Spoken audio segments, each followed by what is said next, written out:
Okay. Yes. Welcome to our folks online. I see Misty, Heather, I believe Rachel is joining us from online today. And we have forums, so I won't waste too much of our time here. I'd like to introduce our newest member. If you'd like to give a couple statements about yourself, you don't have to say anything too elaborate, but just introduce yourself to the group. Hi, my name is Maya Sloan, and I've been in Asheville for about 20 years. I have a 3-year-old and a 5-year-old, and I've worked for Buncombe County Schools and Asheville City Schools for elementary age, but haven't actually worked with pre-K students before, but have seen the benefits with my students that have come up. So I'm happy to be here, and thanks for having me. Great, awesome. Glad to have you on board. Has everyone had a, excuse me, has everyone had a chance to review the minutes from April 2nd? Motion to approve. Second. Thank you. Motion and second, all in favor? Aye. Any opposed? Fantastic. So we have no new business today. It's all gonna be kind of wrapping up the process that we made a pretty big dent in last time. I think we were all on the same page. We had 4 different scenarios, give or take. 3 and then 1 iteration of the 3rd one. You should all have a sheet in front of you that kind of outlines some of the concerns that we had from before. Did anybody have any outstanding questions that we didn't address between the past meeting and today? I know maybe you asked for some information, but we might have answered all of that by now. Maya, you have the unfortunate situation of having to catch up on a process that you probably did not get to see the whole 2 hours of online. But the short version, give you a quick recap.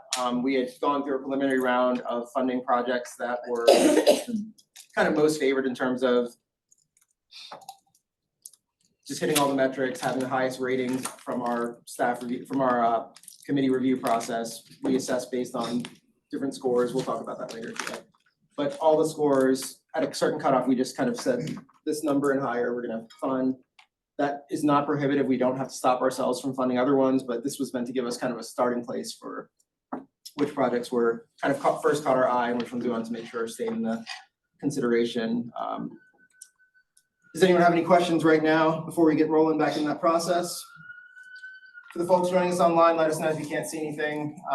We'll go ahead and I think we can have the same Excel spreadsheet up. Fantastic. Can I also let you know that Susan Mims is watching this from an airport? She can hear us, I think, but she won't be signing in online, but or maybe she is on there somehow. But anyway, she said that if she had anything she'd text me. So, Sounds great. Cool. I don't know how that adds, but I wish you safe travels and selfishly hope your flight gets slightly delayed.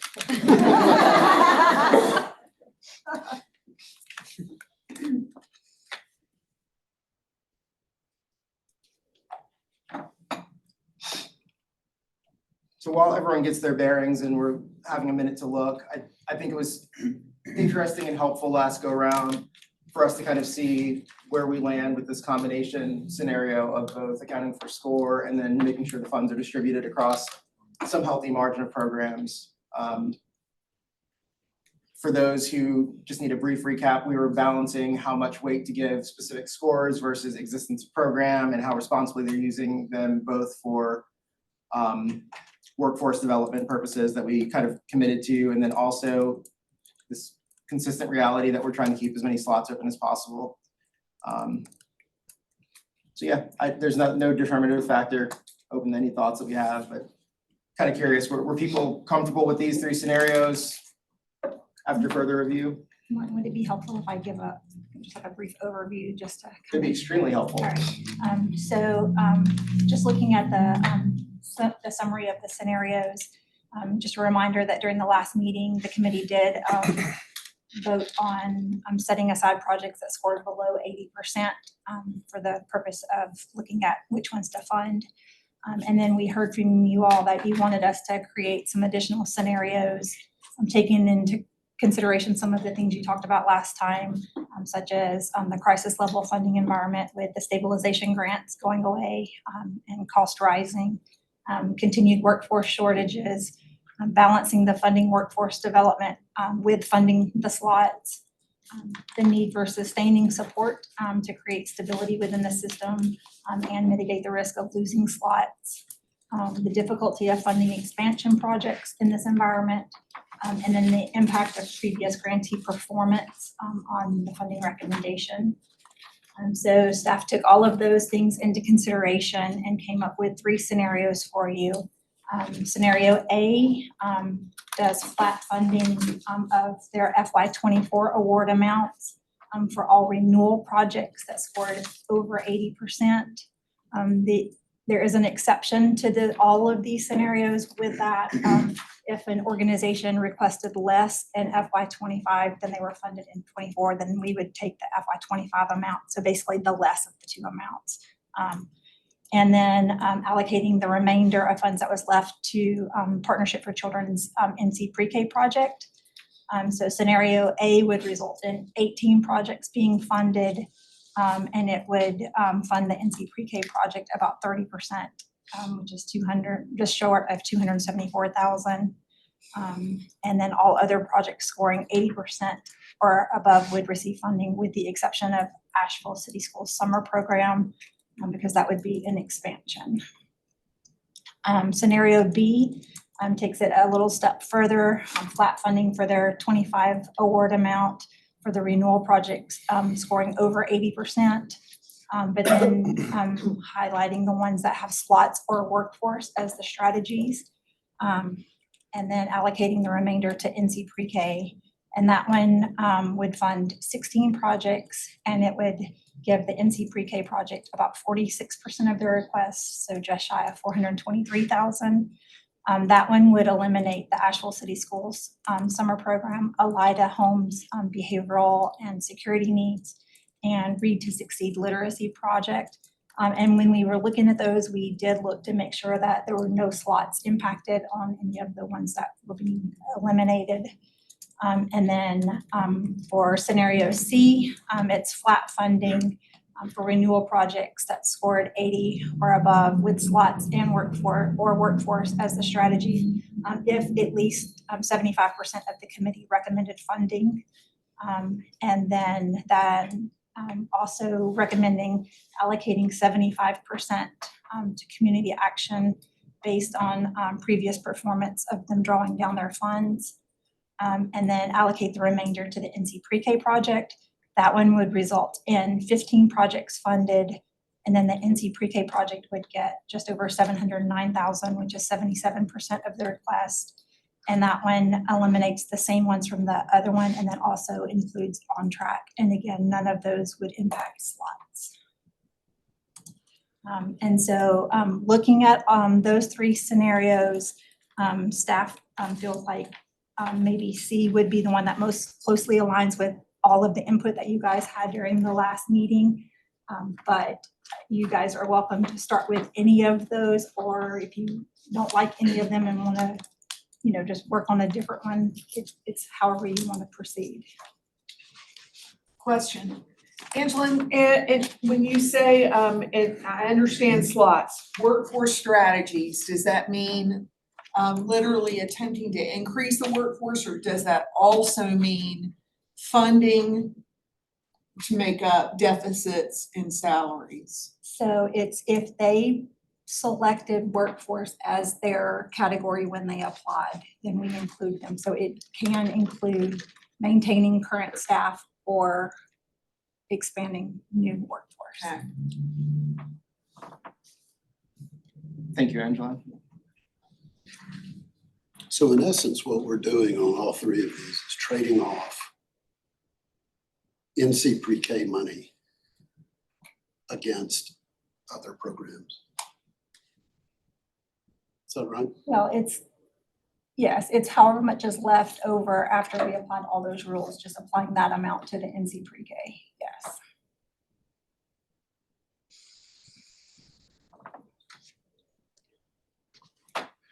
I guess as I look this over, and I appreciate the way it's broken out here, it's really easy to make sense out of.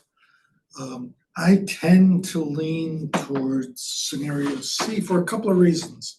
One was, first of all, in looking at the, On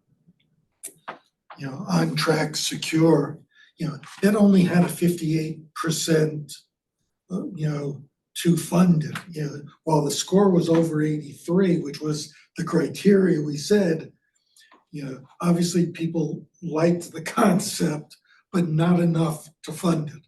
So I think right off the bat, I would drop that one out.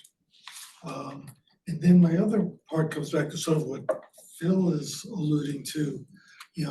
I'm not sure that at 30% and 46% for the NC pre-K project, are we undermining their ability to be successful? And so, which is why, looking at those three scenarios, I was leaning more towards, C, because at least it's, close to 3/4 of the amount. Also recognizing, again, goes back to that other discussion we previously had, that some of that money goes to salary for NC pre-K teachers, which may be embedded in some of the other proposals that we were trying to sift through so as not to duplicate.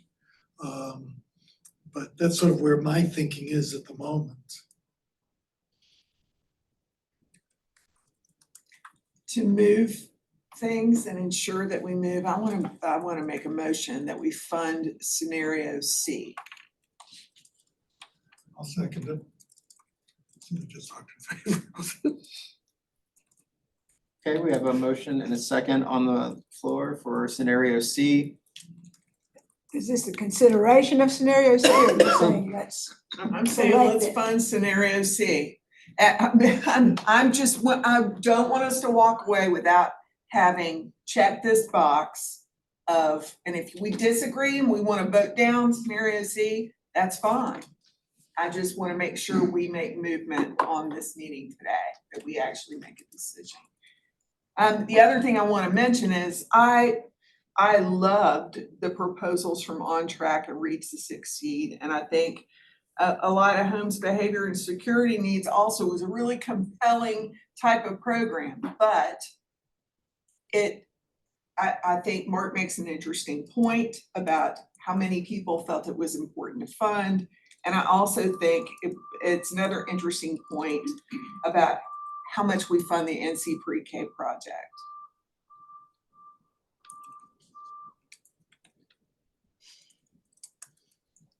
I'd like to have some discussion, but I guess we need to vote on. No, we need to discuss. Now Okay. we're open for discussion. Okay. Kit, going to your, two of the three I am more comfortable not funding, and I think I said this last meeting. Again, the on-track secure is a nice idea, but I'm not overly wedded to that. The Reach to Succeed, while it's a good program, I kept coming back to the question of it's professional development by and large. And we funded that for numerous years. And if, and this is a big if, there's a stability among staff, do they still need that same level of professional development? Or can we take a break for a year? And so those two, I'm less wedded to losing.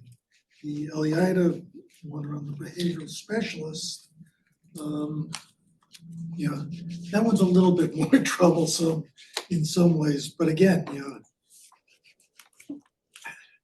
it keeps coming back to me as to how stable is their staff and what have they learned over the years from working with behavioral therapists. I would like to think that they've gained a certain level of skill and work with behavioral therapists. That's the one that I'm probably least or most uncomfortable not funding. Yeah, I mean, all we hear about is how complicated kids' lives are and how much worse things have gotten since the pandemic. And so, Yeah. and especially these kids, because they've had traumatic lives. Some. Some, I'm assuming, I'm making big I assumptions think it's there. both. And just because you guys have said that you want to also base stuff on past performances. So Elida is another one of those that last year they had trouble keeping their behavioral specialist employed. They had high turnover in that. And so they actually ended up allocating the funds to other use last year because they had a vacancy for a good part of the year. Well, but I just looked at that and their answer was, well, we've kept someone employed since 22. So I don't know what, I get mixed up on the years, which one they're talking about. But it's interesting because that question was asked, is this the same person or is this an additional person you're asking for? And it appears it was the same person, or same slot, but they didn't indicate, of course, a difficulty. So I think that's very important information that you offer, Andrew. I'm trying to look at what Buncombe Partnership said relative to pre-K, relative to partial funding.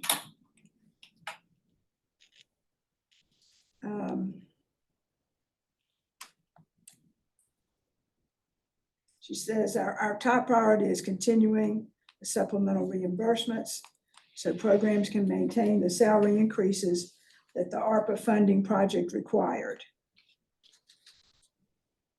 NC Pre-K licensed teachers received an average raise of $8,500, and these raises kept teachers in the field, as we know, through these difficulties.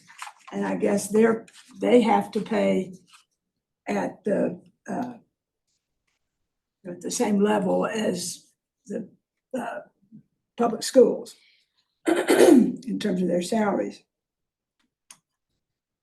She says, we've worked hard to cut this funding request to the essentials, knowing ECE funding needs to be available for as many programs and initiatives in our community as possible.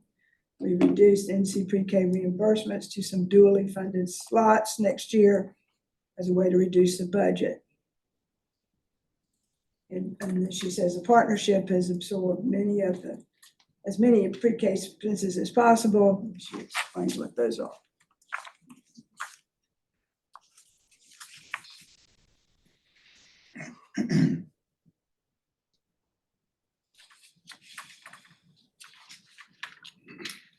I wonder how many slots this is in the pre-K one. Let me see.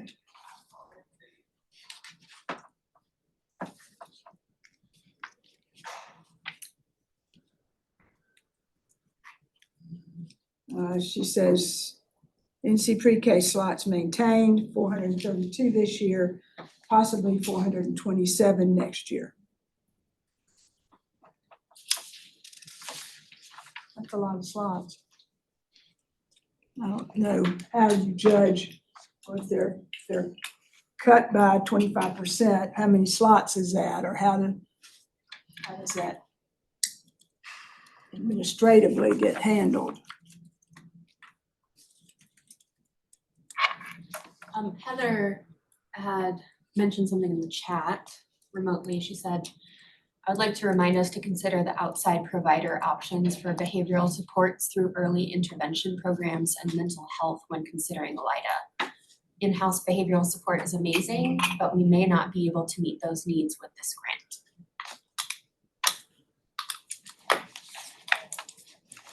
And then Leslie, I did look up their budget modification, ELIDA's budget modification request from last year. And in January of 23, they reached out to us and said that they had difficulties hiring a behaviorist and had lost their other one. So they were requesting to move fund to some other lines from the personnel line. Can I read something from Susan? Please. She says she thinks she supports scenario C to focus these resources and fund the pre-K, but I also recognize the importance of integrating behavioral health, not only for the children's benefit, but also for the staff's. And having integrated behavioral health staff can help with staff retention. With the challenges in the behavioral health workforce, everyone has had difficulty finding and keeping behavioral health staff.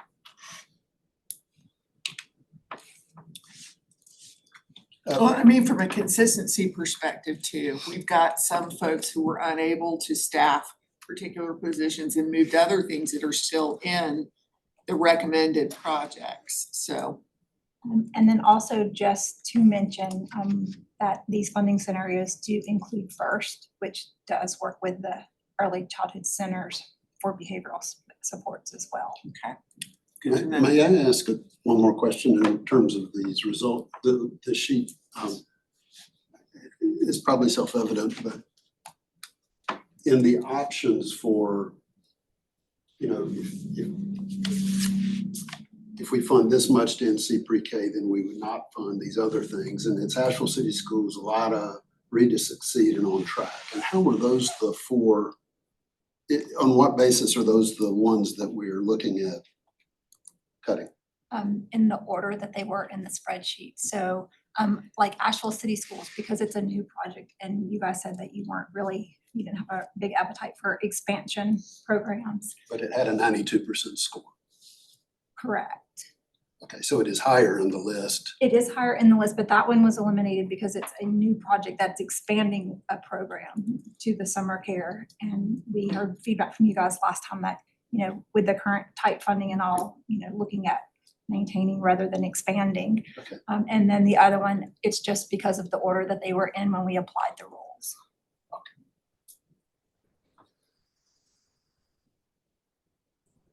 So just to clarify, ELIDA is eliminated because they didn't check a box.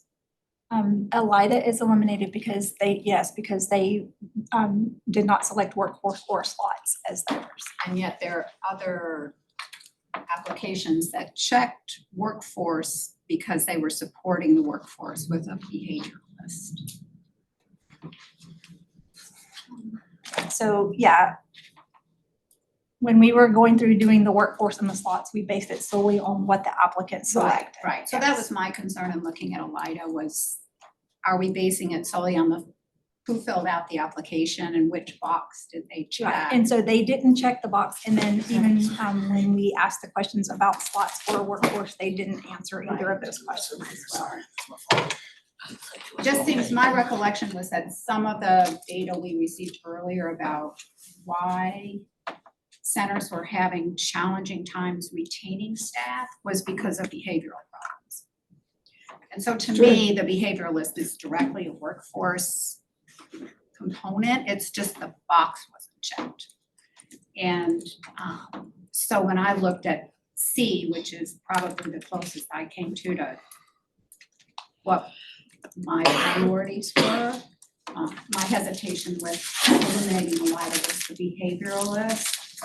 For that reason, and it also is consistent with what their comments were if they were partially funded. It continues for that position. And Angela, I guess I'd draw on your historical wisdom here in terms of knowing what we've done in previous years a little bit better than myself, but I'd venture to guess that we don't, I figure this lawyer saying this, I don't want to be so bound to the rules that we can't see something obvious. But at the same time, I struggle what to do with that because I would guess that a lot of folks would probably say they can make a pitch toward, here's how we fit. Right, yeah, Yes. so these scenarios, you know, are just that, they're just scenarios, and you guys, you know, if you feel strongly that it eliminates a project that you want to include, you're welcome to adjust it. It's your process to design, but at the same time also, you know, making sure that it is a transparent and equitable process so that, you know, if you are implementing a rule and then you're putting, you know, someone that's down towards the bottom into the scenario and not doing some of the other ones, just making sure that, you know, there's a reason to include that. And I will say, just as a best practice when it comes to grant administration or management, you know, we as staff try and look at what was provided to us by applicants without trying to read between the lines too much, because that's where bias and other things can come in this process. So that's why we've been kind of strict in these scenarios as to what is included and what's not. I mean, on a different, I think we're gonna have to assess that workforce word in the future for the next application.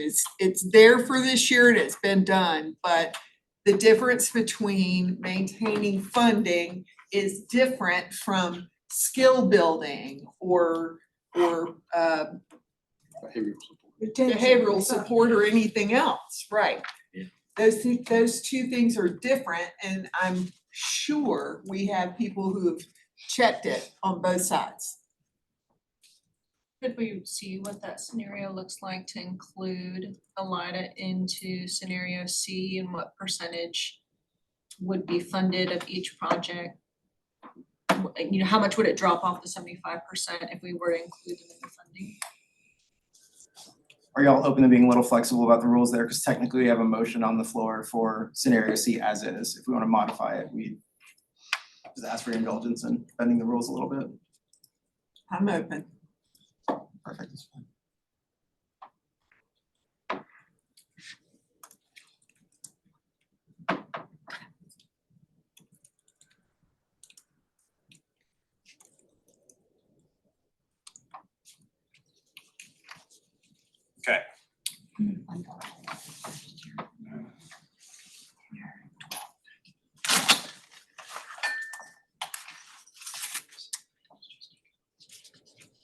It's a new project.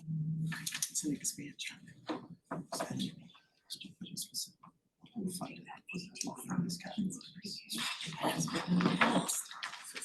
That's why I think the whole thing is kind of cattywampus.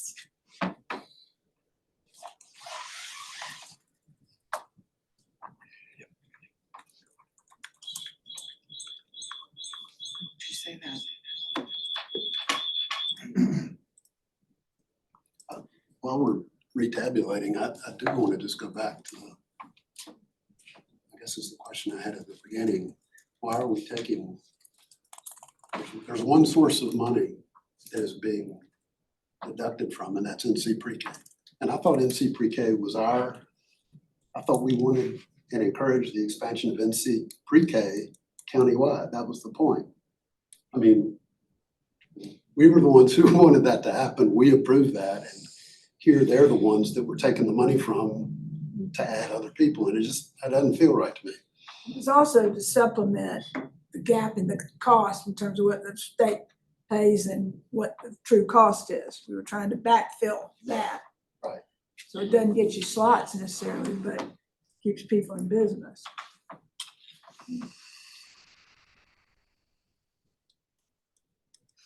While we're pondering that, can you share, oh, you're not done.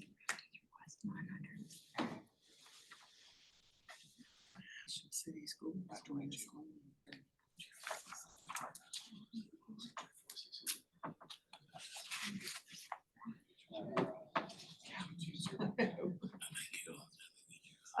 So that scenario would change NC Pre-K to 626,709, which is about 68% of their request.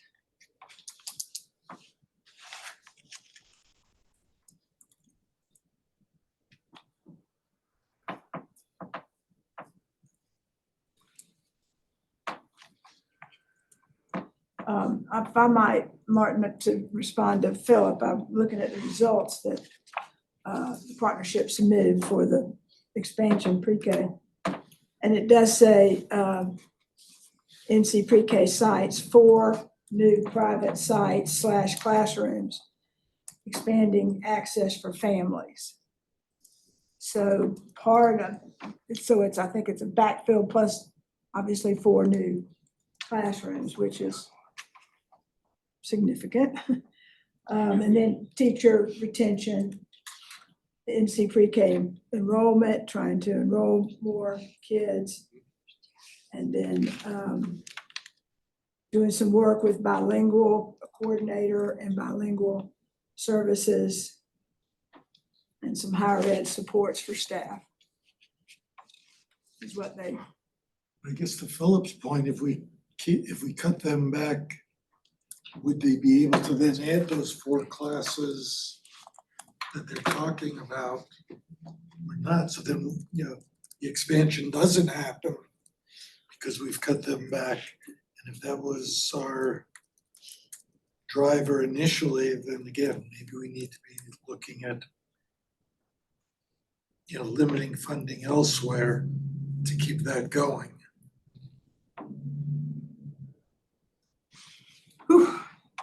That's all I can say. I think that's where the difficulty is gonna be as we're moving forward. You look at, forgive my terrible math here, but 80 some odd thousand drops, is that right? We really can't predict what that's going to do to a program, so trying to fill in those gaps is, I'm guessing, just a guessing game for us. Could you add one more scenario that's, I think it's just, shouldn't be difficult, I mean, sure, it would just be to go back to the one that we had originally, which was fully funding those that scored the best, down to where you had no more money left. And just to remember what that looked like, I don't have that saved. Scenario 1,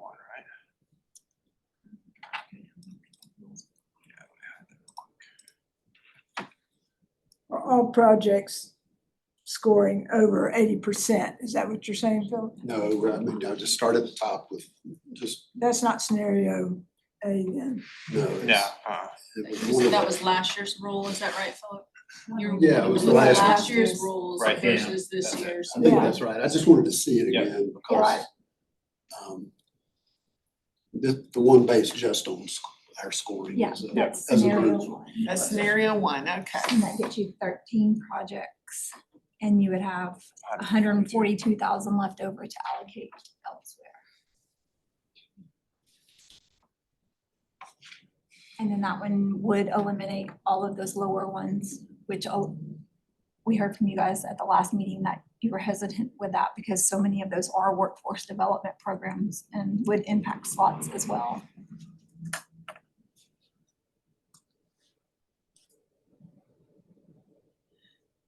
So scenario 1 is just drawing the line at, Scenario 1 is applying last year's rule, which was if they scored 86.9 or higher, they were fully funded, or if they were at 81% to 86.8 was at 95% allocation. And then there was 142,000 left over, but that wasn't enough to fund the next project based on that scenario. right. So that's 2 fewer than scenario C. 2 fewer. And what happens with NC pre-K? That one, it's included in that one. And it's funded. fully funded? Fully funded. Fully funded, okay.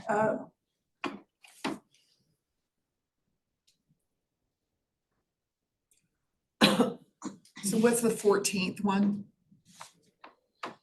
Christine Avery. 14th is Christine Avery, yeah. It's Buncombe County Schools, the learning labs. That's 15, Well, isn't it? 15. Oh, the- gotcha, So, yeah. gotcha, thank you. Okay.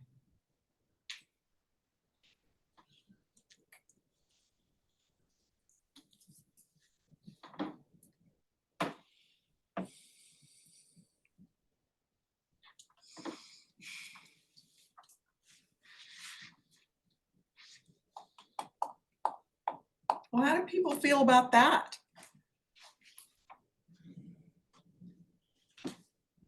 I'm on the fence, excuse me, I'm on the fence about it mostly as a matter of pride from us spending the last 30 minutes of our last session getting away from that one, but Well, I just wanted to see it so we No, it have it makes to sense. compare to, that's all. I think it's instructive. I mean, it does say how many, we're not looking at like 50 different programs that we're not funding, right? It's 2 It's fewer. two. So in terms of the import of the multitude of programs, all the things we talked about last time, I won't rehash that for everyone who was here. I do think a lot of thought has to be given into the new reality we're facing and in terms of this next year. When do I roll off? Never. Do I roll off at the end of this year? I think you did in June. But we will, along those lines, just a reminder, we will meet in June to have a process review so that we can, get feedback into next year, how we can make the cycle better. And so that makes me think we should be intentional about just having maybe even a subgroup leading into that next year so we can outline, instead of just one directive of workforce development, maybe workforce development, and then priority 1.1 slots or whatever thing we want to put there, because it becomes a very rigid, hard to, Well, yeah, maybe it's workforce development compensation and fine tuning what that, and as you said, what workforce development, means. skill building or something. Yes. And I'll just report Susan's comment.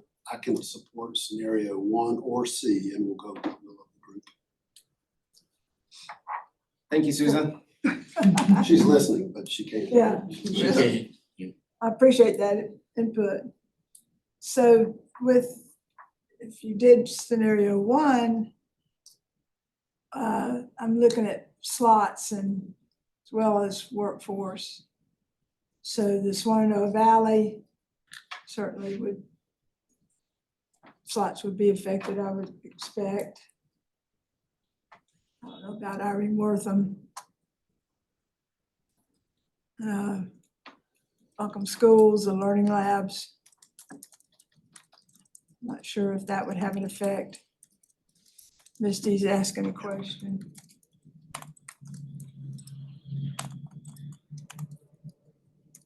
And then there's AB Tech, who certainly are front and center on workforce. Yeah. Are supposed to be.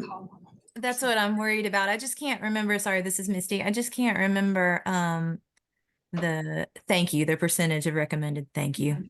That's really helpful. What now? I missed. She was wanting to know the percent of the committee that recommended AB Tech for funding, and it's 100%.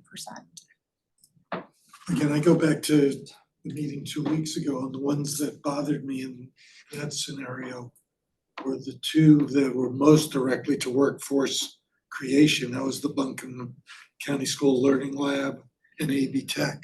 That to drop those two out seemed to be so counterproductive to what we've been trying to also accomplish. Good point.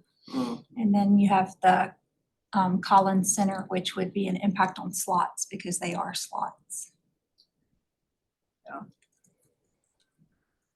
And I think, I do want to name, and I'll say the good part first, because I think y'all gave us some amazing tools, the best we could have had for this moment.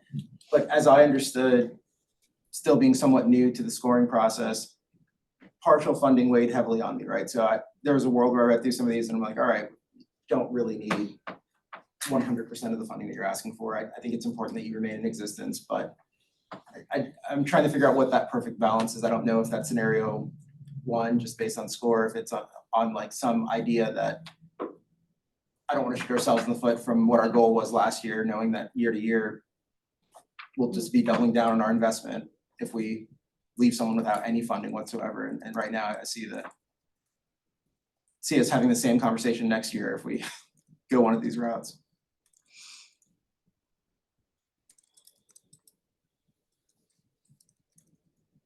All that said, I guess I'm leaning towards scenario C, but I'm open to anything someone wants to convince me on. Yeah, I guess I'm still leaning towards C because it includes most of the projects we've wanted. Eliada isn't in there, but it does sound like they continue to have problems filling that, behavioral therapist position. And again, that's another reality of what's happening out in the field. And will they have any more luck this time around to keeping one person for the year? Or are they gonna be trying to figure out stopgap ways to fill that position? So again, I hate to lose that one. Then again, I go back to Phil's point, now we're back up to 77%, but it's only it's 3/4 of the NC pre-K, not the full amount. Well, and And just a reminder, the NC Pre-K application budget did include that they do have some other pending grants. And then also in the budget, there's some of the wraparound care, the transportation, summer care and stuff like that. So, again, funding them at 77% right now, you don't know, but I mean, we could work with them to identify the best places to put that. There's the chat.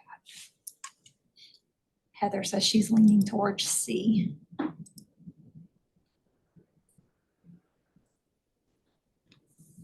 This isn't the only venue where I think we should be talking about behavioral health, because I think it seems like we're just one of many scattershot approaches toward how we're talking about behavioral health in our community, and it seems like a much larger conversation that we need to be roping our school system in on, because we are ill-equipped to deal with some of that on our own. Much as I want to put a dent in it here, I think it's jarring to me that we're able to dip into this pool of funds for that because we know it's important, but still cannot do this just from early childhood funds. So I don't know who we need to invite to the table, but maybe getting a primer or one of the presentations from our schools about what their priorities are so we can make that decision with some information. Hey all, this is Heather.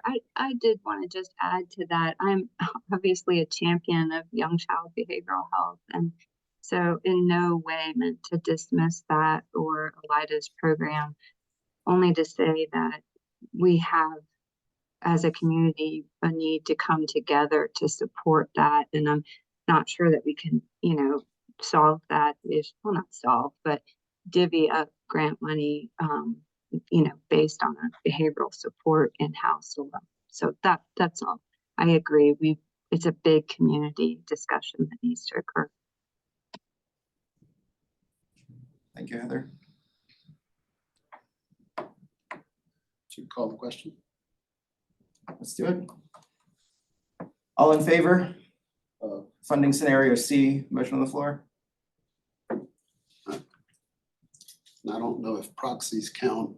I mean, I don't know if that's technically allowed, but Susan said if it is allowed, she would give me her proxy for C. If you can get that to Angela so that we can record it somehow, I think that's fine. Tell her Because to our rules provide that the someone who's email not Angela. present can vote. Okay, thank you. Is this Teams or Zoom? Zoom. Susan, if you like, you can text Philip, or you can just put it in the chat and we'll be able to see, I can see it. She got on the plane. Oh, geez. It's gonna be a very expensive vote. I'll tell her to let Angela know when she gets back. Let's start with this. Anyone opposed? All right, motion carries. Hey, did you get a vote from Heather and Misty? Heather, Misty, could I get y'all either unmute or all right, Misty says C. Yeah, this is Heather, C. Heather six. Thank you, Heather. Anyone else I'm missing there? Diana? She's here. Oh, she's here. Hi, I can't see you. Again. It's pretty small up there. Okay. All right. So we are a little bit ahead of schedule if we have one locked in. Does anyone have any questions or kind of afterthoughts? I don't want us to lose any directive for what we should be doing for next year. So if you have any thoughts, that I think what Kit raised earlier is a really important one for us to dig into. So I don't want to lose that before we Which go. is what, say that, I was saying, I think we need to better define workforce and separate out compensation issues from training issues. Well, I think what we talked about last time we were together was how we are in the compensation business. I mean, we are supporting the workforce for any number of workers, the county. I mean, it's not as if we're not actually paying for a big chunk of salaries. It'd some of be these sides. interesting to know along that line. This may be something that we can talk about it in the June meeting or I won't be on it next year because of my term. But there was once upon a time, as I understand it, Buncombe County actually ran these programs. It's true. Some What of, would I be- mean, a smaller number. Well, smaller number, but what would be interesting to know would be for that cost, inflated to today's costs, are we better off now doing it this way with sort of a foundational grant making process than we were originally when the county was just running these programs? I don't know. I mean, and we had a pandemic and all of those kind of things play into it, but some sense at some point in this process of in reflecting on how this process has gone, are we better off now than we were Right. when the county got out of the business? Well, and we had a demographic shift too. I mean, baby boomers have been aging the whole time, but boy, are they really aging now and getting Right. out of the workforce. So, and they're not being replicated.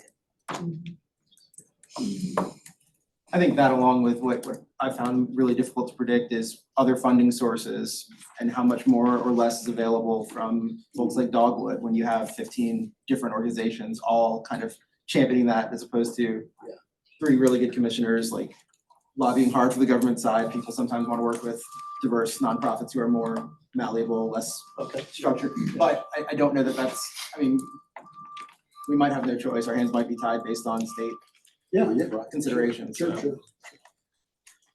It's not a critique, it's just a question of, Yeah. there's a lot of process here and sometimes I think everybody gets a little frustrated. Are we really accomplishing what we want to accomplish? Well, So I'm just trying to think of that. And I think, and How to get it. understanding where we are is part of that, and understanding that if we're gonna be providing supplemental pay, then maybe we need to think differently about this process.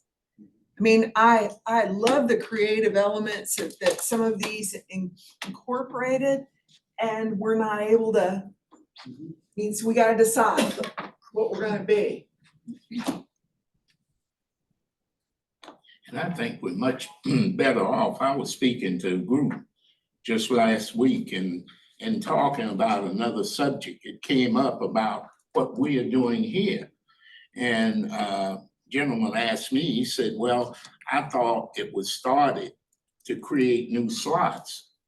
But I explained it to him though, that when you look at the counties across the state who don't have what we have, they're losing slots. Now, fortunately, we might not have created the number of slots we would have liked to create, but we didn't know about COVID. We didn't know about everything that was coming along. So as a result of it, we haven't lost as many slots in Buncombe as if we could have lost. And to you, Philip, I think when you think about when the county was doing it, we were on a trajectory that it would have caved in because we would have not been able to continue it. But the way we're doing it now, we're bringing everybody in. And if we're gonna be successful with this, folks, it's gonna take all parties at the table. And that's where I think we've been fortunate in starting this. You know, I know a lot of us who pushed for it was all for new slots. But now that we look back, I'm just glad we had it. We save slots. Yeah, we've saved. So it's still a win-win Some regardless. hard data on that might be really helpful, but Yeah. I'm hesitant to give the staff anything else to do. Yeah, But it would be really helpful to be able to say unintended consequences, and this is, you know, we pivoted, like everything had to pivot. right. And this is where we are, and we're this much better off than other counties that don't have these resources. I mean, I would like to be able to say that's in fact true. It sounds reasonable to me. It sounds right. It would be nice to have data that supports it. So in terms of, did I read in ABL today that we've got 5 slots open for this committee? Is that what, we'll have 5 at the end of this fiscal year? Correct. Which ends in June 30th. So that means we're looking for 5 people to come in. I kind of think it's important that those 5 people be engaged in the formulation of any kind of change related to this. So I would I just think it's really important, given that we, you know, we all had like minds about where we were going in term, even though we didn't go that way. Ultimately, it would be nice if those folks were in. I don't know if they start the next month or do they start? It depends on the application, how quickly we get applicants and the commissioners can appoint them, but potentially the term starts July 1st. Okay, well then I think it's important that those of us that are rolling off try and help find some great replacements too, because we've had a lot of great thinkers on this group. Very well intentioned as well, so we need both. Now, can any of them be reappointed who's rolling off? So there's 5 that have served the max term, so Okay. they're rolling off. They're rolling off, okay.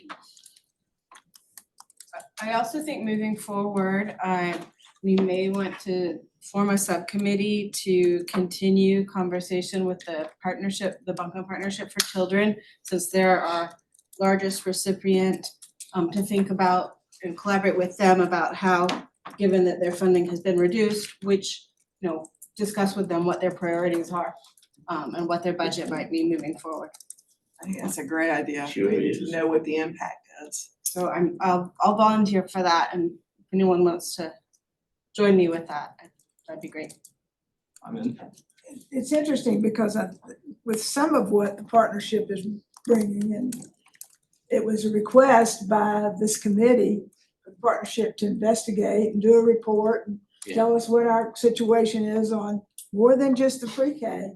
And so they end up stepping forward, they get the contract from the county. And now here we are, the county, trying to balance what the commissioners wanted to move forward on with the funds that we have. So it's not, just so Diana, you understand, it's not, in a lot of cases, in some cases, it's not them thinking of things to do and let's go out and see if we can get grant funding. They were encouraged by staff, I think, and by others to consider a contract on pre-K is the prime example, after they did a study for us. So it's, it's a web. It's that we're weaving here, which is good in a lot of ways, but we just need to remember kind of how we got here too. This might be, I don't know if this is a fair question, but is there an opportunity where the fund would expand greater, knowing that there's this body of work that's been tasked for NC pre-K? Yeah. I suspect that the first thing, and this kind of dovetails really nicely with what we were talking about earlier, is just getting the data in front of us, because if we have that, I think you're looking at a commission that would be open-minded about it. I certainly have raised that every meeting the past 4 meetings.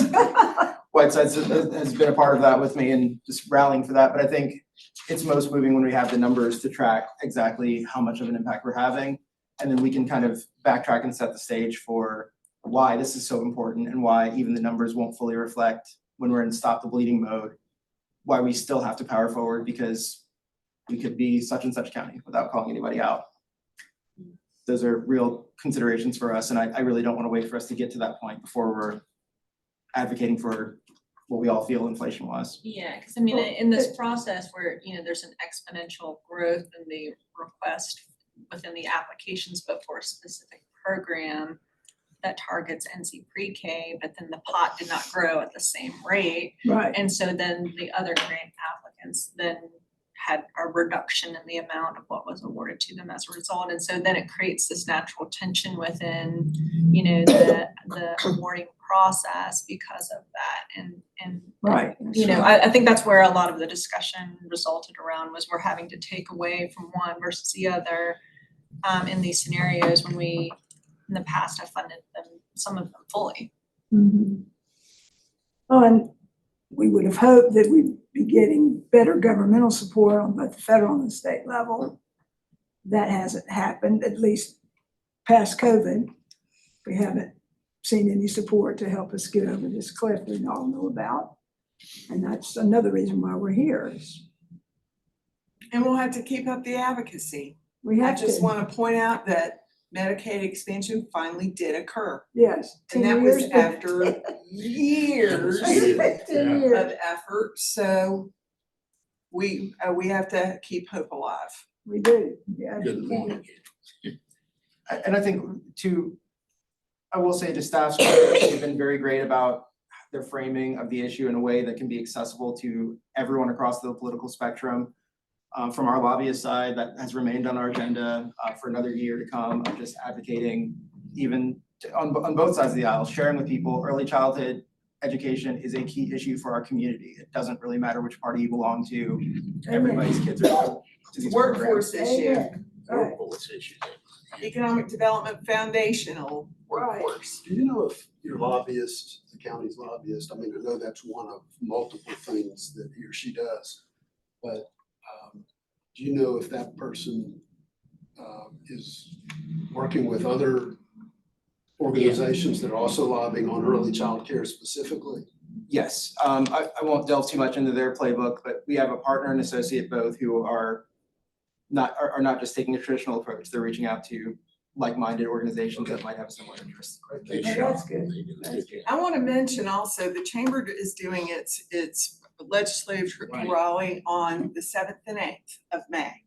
And we've got about 50 people total because we go to the surrounding counties and seek the help from their representatives as well as ours. So anybody who would be interested, go to our website. You would be welcome to come and join in, because it's definitely part of our agenda as well. And join in on what? On our legislative visit, Legislative. we have childcare, the supportive childcare as a generalized statement, Yeah, so yeah. that we can respond specifically when things arise. But it's a Okay. part of our legislative agenda, and we worked collaboratively with Children's First Communities in schools and lots of the daycare centers and arriving at the language we're using.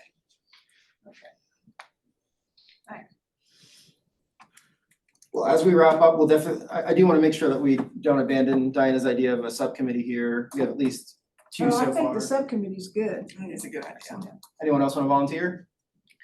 I can volunteer, just a little new, so. Awesome. Well, it'd be a good learning experience. It will be. Yeah, if anyone has any interest afterwards, shoot me an email. We'll loop you all in and bring that back to the greater committee so we can talk about that, hopefully before our previous members roll off. So we have kind of some stage to set for our new members who are gonna roll on as of July 1 and let them weigh in heavily on what decision we make, but at least make sure everyone's aware of where we're headed.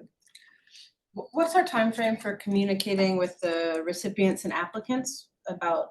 Yep, so we will be providing these funding recommendations from the committee to the county budget office on April 26th.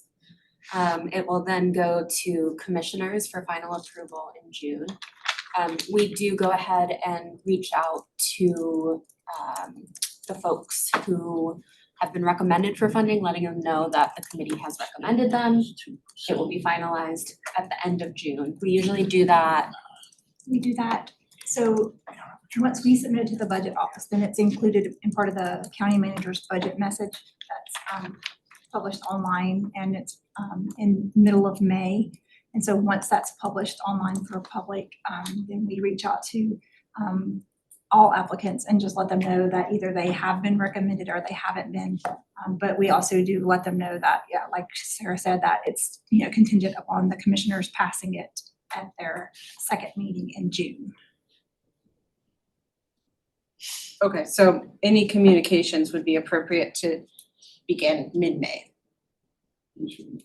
Not, yeah, okay. We shouldn't be making any of those communications anyway. That would just come from staff, right? Yes, staff.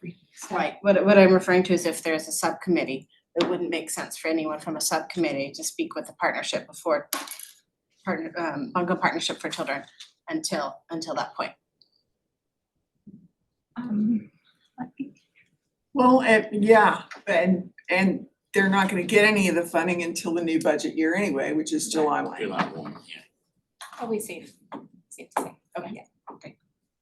And another thing, I did hear folks talking about 5 open seats for this committee coming up for the next fiscal year, which that's a lot of seats on this committee and important seats. We would love the help of folks rolling off to provide outreach or potential recommendations for folks. And anyone else there, I think the article is live. Yeah, so we have an article that we have published, so we will send out a link to all of you guys so that you can just share that link with That's anybody perfect. in your network that you think. Yeah, we would love support with that. And as a reminder, we do not have a meeting in May, so our next meeting will be June 4th. Give everyone a month to recover.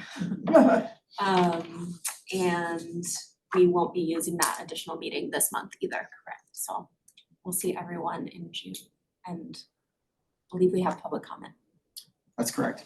But before we get to public comment, thank everyone for all your hard work on this. I think just to share with the public who may be watching, a lot of work goes into this prior to you seeing us here, these applications.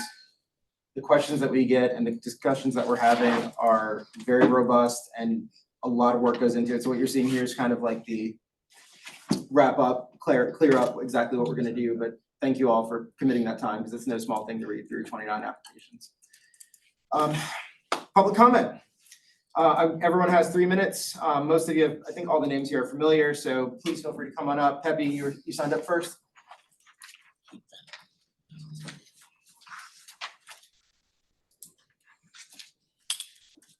Is this the proper?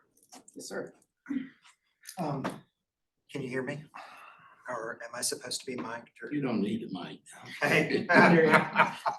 Thank you. I just want to thank the committee for all the hard work. There's so much that's been going into this. I am worried about Evolve Early Learning Center not receiving any funding and Hominy Baptist not receiving any funding for the grant. I know sometimes commissioners will add a few extra in when it comes down to the vote. And then just wanted to remind the committee that Asheville City Schools used to provide year-round programming. So it's not really a new ask. And that's really important for workforce and also for the kids.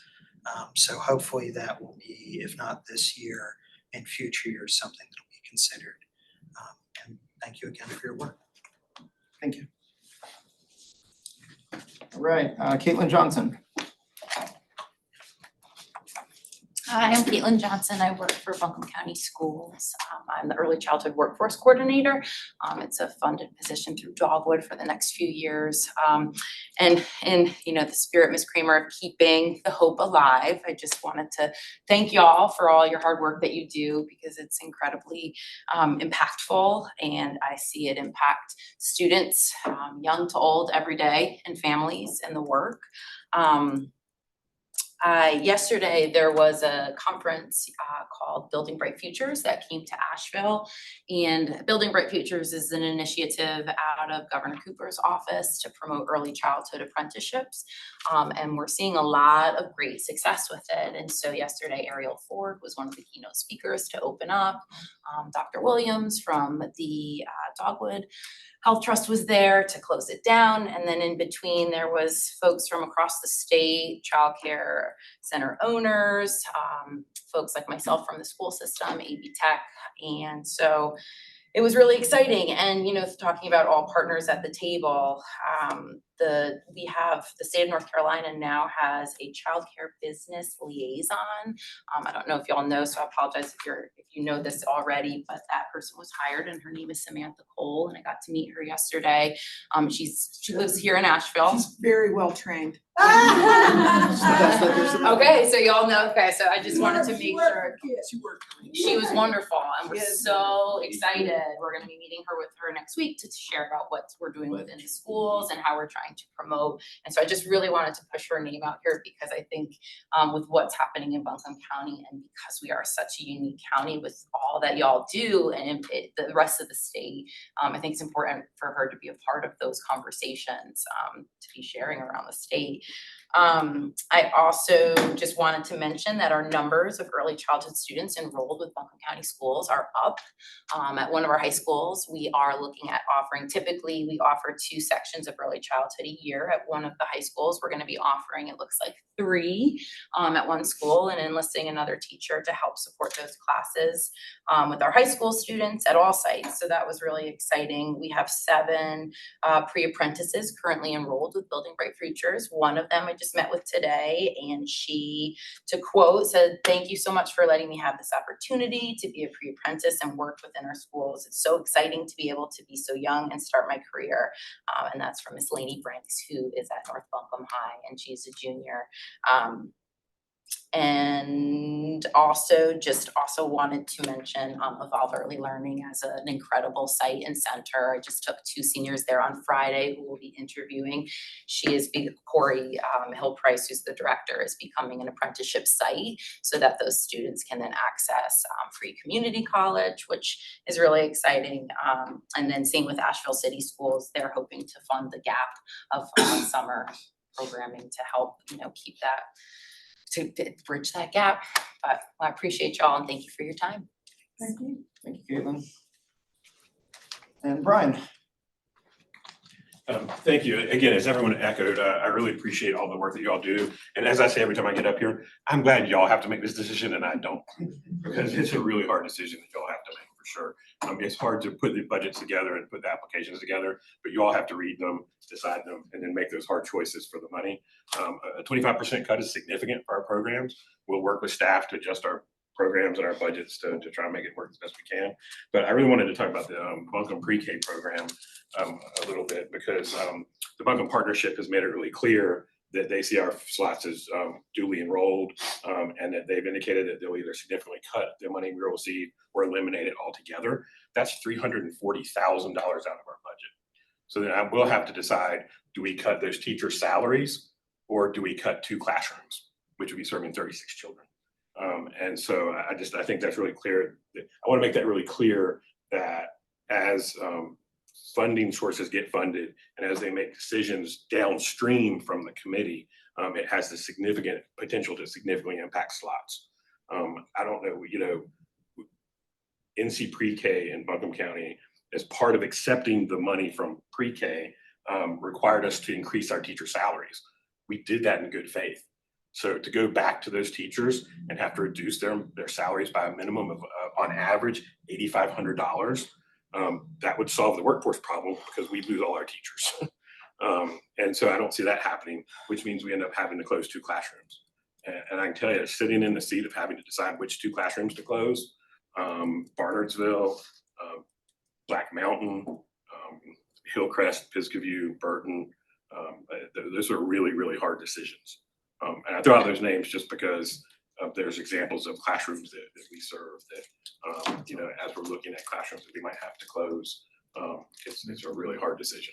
But we communicate with staff, we work with staff, we talk with them, we work with the partnership and talk with the partnership.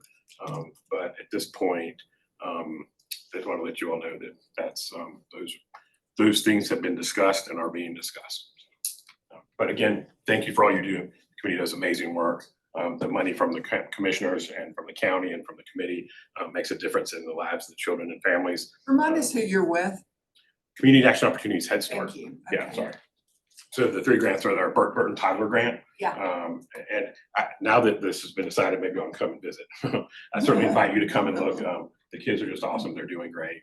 And 2 classrooms, a full year at Burton, and then our Johnston Elementary classroom. Thank you so much. Thank you, Brian. All right, we have no other formal announcements. Of course, anyone listening in, please apply for one of the 5 spots open at this point. The website, buncombecounty.org. I think there's a boards and commissions section still. We're rehashing that a little bit, so it might be updated in the near future. But pretty straightforward application, and just welcome as many people who want to be involved as possible, especially if you have a lot of free time. All right, our next meeting is not going to be April 23rd. Enjoy the month off, and I will see most of you in June. Motion to adjourn? So moved. All in favor? Aye. Have a great month. Thank you all.